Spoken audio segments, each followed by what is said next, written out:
If you're looking to start a coaching business and you are overwhelmed by all the things you need to have in place, I have good news. You only really need 3 things to get started. Want to know what they are? Good, because that is exactly what I intend to share with you in the next few minutes.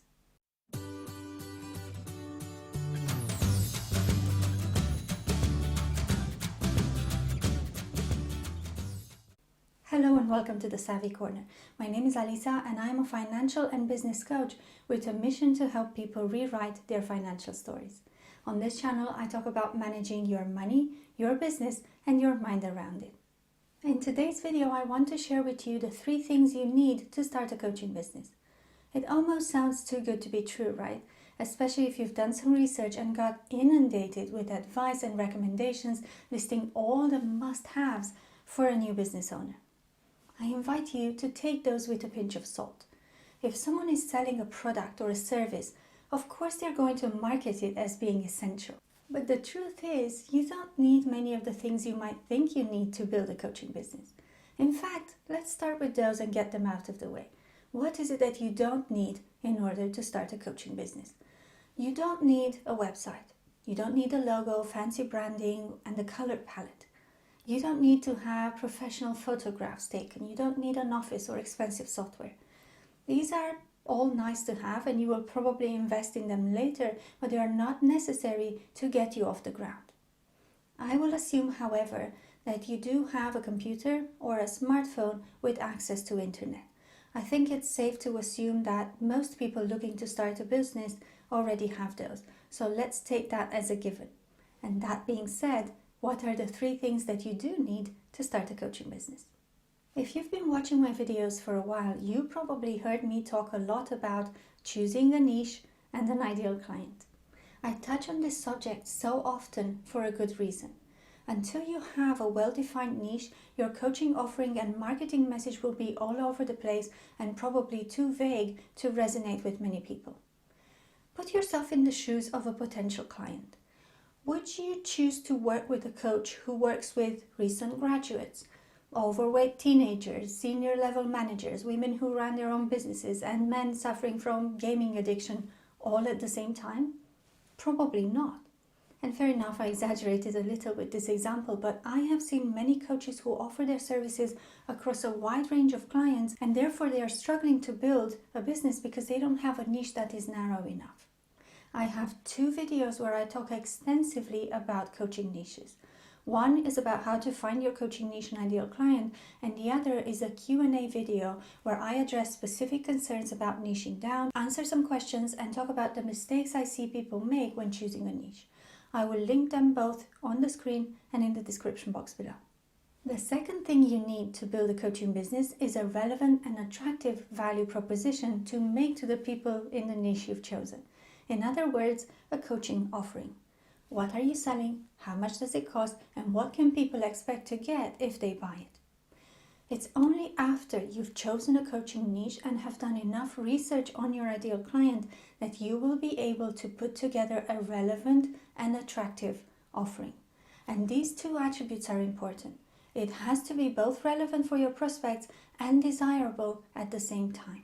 I could probably make an entire video on how to put together a coaching offering. Let me know in the comments if you'd like me to do so. But for now, I will mention a few things. Your coaching offering needs to include both features and benefits.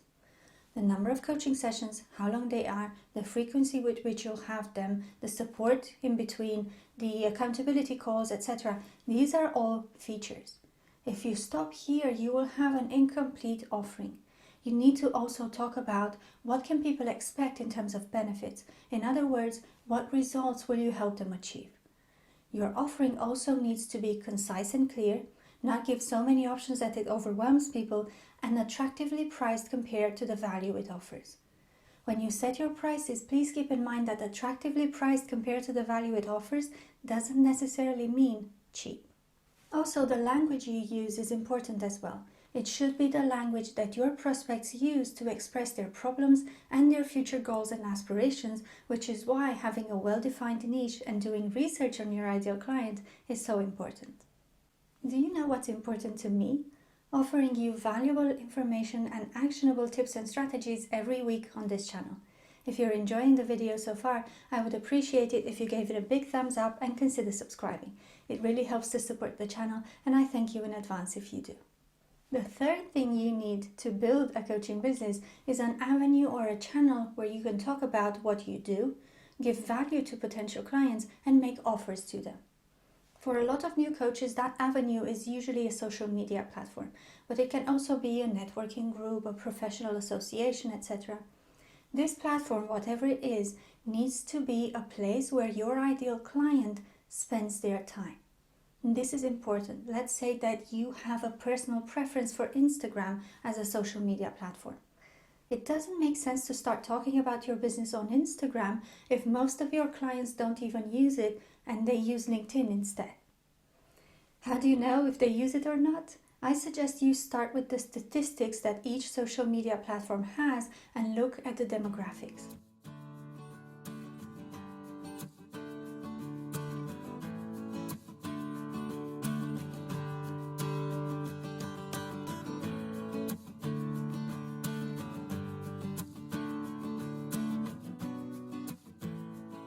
If you work with retired people, let's say, it's probably not likely that they will spend a lot of time on TikTok.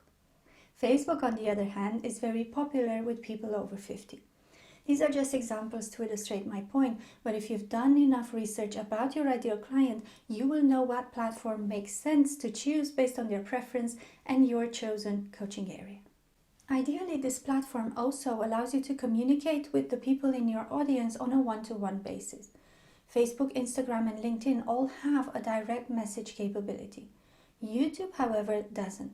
So if you choose YouTube, be aware that you'll have to take people off the platform to have a conversation, which requires more steps and is not as convenient for your prospects. The solution to that, and a very good idea regardless of the platform you choose, is to create an email list and take the relationship with your audience to a more personal level. But you definitely don't need an email list to start a business.